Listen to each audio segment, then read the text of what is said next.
जय जगन्नाथ। मैं शिवानी चक्रवर्ती, मैं है संख्या चक्रवर्ती। अपने channel bong calling food tales में आप सबका स्वागत करते हैं। आज जो रेसिपी हम लेके आए हैं, ये रेसिपी नहीं है, ये जगन्नाथ जी का एक ड्रिंक है और ये एक रिक्वेस्टेड वीडियो है। एक्चुअली ये जो आज दिखा रही हूँ मैं, उसको बोला जाता है घोसा जड़ा। मंदिर में बोला जाता है घोसा जड़ा। ये भगवान के मंदिर में बहुत ही इम्पोर्टेंट चीज़ है, इसका होना बहुत ज़रूरी है। लेकिन मैं इसको अपने जो रथ यात्रा की सीरीज़ है उसमें डालना चाहती थी, लेकिन बहुत सारे सब्सक्राइबर ने मुझे स्पेशल इस चीज़ के लिए रिक्वेस्ट की थी, तो मैं इसको आज दिखा रही हूँ आपको कि इसमें क्या क्या जाता है और कैसे ये बनता है और क्यों इसका इतना इम्पोर्टेंट है, ये मैं आज आपको बताऊँगी। तो जैसा मैंने कहा कि ये एक ड्रिंक है जगन्नाथ जी का, और ये एक इकलौता ड्रिंक है जिसको भगवान जी के हर भोग के साथ अर्पित किया जाता है। और इसको बनाने के लिए जिस पॉट की ज़रूरत होती है उसको बोलते हैं कुड़ुआ। और ये एक सिंगल कलर का होगा, मतलब लाल कलर का होगा, इसमें कोई भी काला अंश नहीं होगा। बहुत सारे कुड़ुआ होते हैं उसमें थोड़े कहीं पर जगह काला होता है, लेकिन काला इसमें नहीं होगा।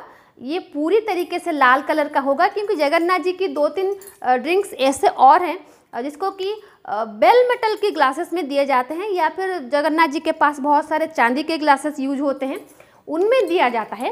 लेकिन ये घोसा जोड़ो जो है, ये एक इकलौता ड्रिंक है जो भगवान जगन्नाथ जी को दिया जाता है मिट्टी के पॉट में, जिसको बोलते हैं कुड़ुआ। और ये अर्घ संस्कार का एक बहुत ही महत्वपूर्ण हिस्सा है। जब भी आप भोग भगवान को नैवेद्य करें, और षोडशोपचार पूजा में और पंचोपचार पूजा जब भी हो, जो अर्घ्य संस्कार होता है वो बहुत ही इम्पॉर्टेंट होता है। और अर्घ्य संस्कार क्या है मैं अपने आगे आने वाले वीडियो में बताऊंगी। जो रथ यात्रा स्पेशल एपिसोड हो गया उसमें एक एपिसोड इस पर होगा, लेकिन मैं बता दूं कि अर्घ्य संस्कार में इसकी इम्पोर्टेंस बहुत ज़्यादा है। चाहे आप भगवान जी को मंदिर के अंदर भोग नैवेद्य अर्पित करें या फिर मंदिर के बाहर भोग नैवेद्य अर्पित करें, इसका होना बहुत ज़रूरी है। लोगों में बहुत गलतफहमी है कि ये बड़ो श्रृंगार भोग में जगन्नाथ जी को दिया जाता है या फिर बाहर कहीं भोग होता है दिया जाता है, जो बिल्कुल नहीं। और बिड़िया पानो, भगवान के पास जो हम बिड़िया पानो अर्पित करते हैं, जगन्नाथ मंदिर में बहुत फेमस है बिड़िया पानो, वो दिया जाता है। जो तांबुल, जिसको संस्कृत में बोलते हैं तांबुल, भगवान को हम तांबुल अर्पित करते हैं। जो बड़ो श्रृंगार भेष में पान खा के भगवान जी सोते हैं। जगन्नाथ जी को हर भोग में पान अर्पित किया जाता है, तांबुल अर्पित किया जाता है, चाहे वो मंदिर में भी हो और मंदिर के बाहर भी हो। और ये भी ऐसा ही चीज़ है, मतलब भोग की चीज़ है जो मंदिर के अंदर भी दिया जाता है और मंदिर के बाहर भी दिया जाता है। तो जैसा मैंने कहा कि मिट्टी का पॉट हमें चाहिए, और इसमें सिर्फ 3 चीज़ें जाती हैं। भगवान जी के साथ बहुत सारे ड्रिंक होते हैं जिसमें जो चीज़ हम यूज़ करेंगे वो भी जाएंगे और उसके साथ और कुछ चीज़ें मिलाई जाती है। लेकिन ये जो घोसा जड़ा है, इसमें सिर्फ 3 चीज़ें जाती हैं और कोई भी चीज़ एक्स्ट्रा उसमें ऐड नहीं होता। क्योंकि अगर हर चीज़ हम एक ही तरीके से बनाएंगे, जो कि मंदिर में हर चीज़ एक तरीके से नहीं बनता, 1-2 चीज़ सिमिलर होती हैं, लेकिन हर चीज़ हर ड्रिंक में नहीं डलता सामान से। तो इसमें क्या क्या डलेगा, इसमें सबसे पहले इम्पॉर्टेंट चीज़ होगी चंदन। मैंने यहाँ पर चंदन का पेस्ट लिया है, और जिस चंदन के पेड़ी में जहाँ पर हम चंदन को घोटते हैं उसी में घोटा हुआ जायफल जाएगा। ये 2 चीज़ें होती हैं जिसमें वो जाएंगी। और ये है मंजरी, तुलसी का ये जो मंजरी होता है, ये देखिए जगन्नाथ जी को बिना मंजरी के भोग नहीं लगता, तो ये है मंजरी, तो ये जाएगा इसमें। तो ये तीनों चीज़ें जाएंगी।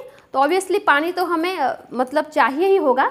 तो अभी हम क्या करेंगे, सबसे पहले ये भी एक मिट्टी का कुड़ुआ है, ये भी एक मिट्टी का कुड़ुआ है, तो हम इसमें पानी देंगे।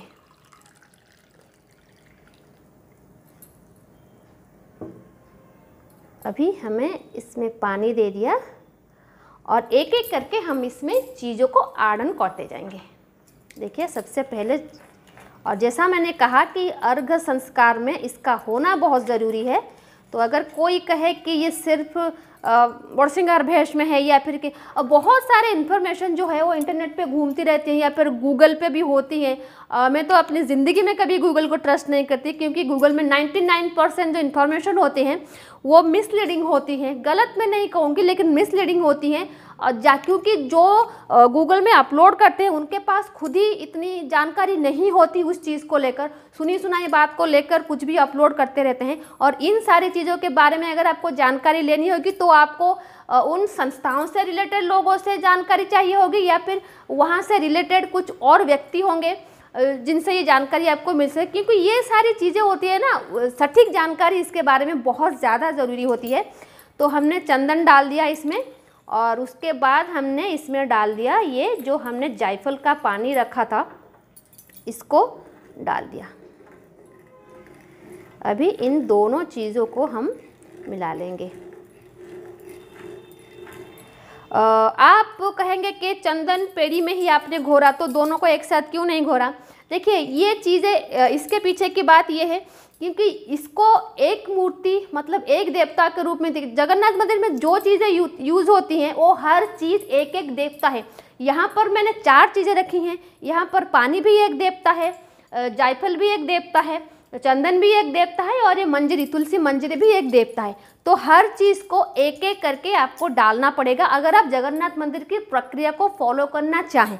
तो मैं उसी चीज़ को दिखा रही हूँ, तो मैं उस चीज़ को फॉलो कर रही हूँ। तो अभी ये जो हमारा घोसा जोड़ा है ये तो रेडी हो गया। तो अभी हम क्या करेंगे, इसमें ये मंजरी डालेंगे। देखिए मैंने इस तुलसी को सुबह तोड़ा था, अभी 2 बज रहे हैं, ये थोड़ा मुरझा गया है। तो अभी हम इस मंजरी को इसमें डाल देंगे। तो ये देखिए जो हमारा घसा जल है वो बन के तैयार है।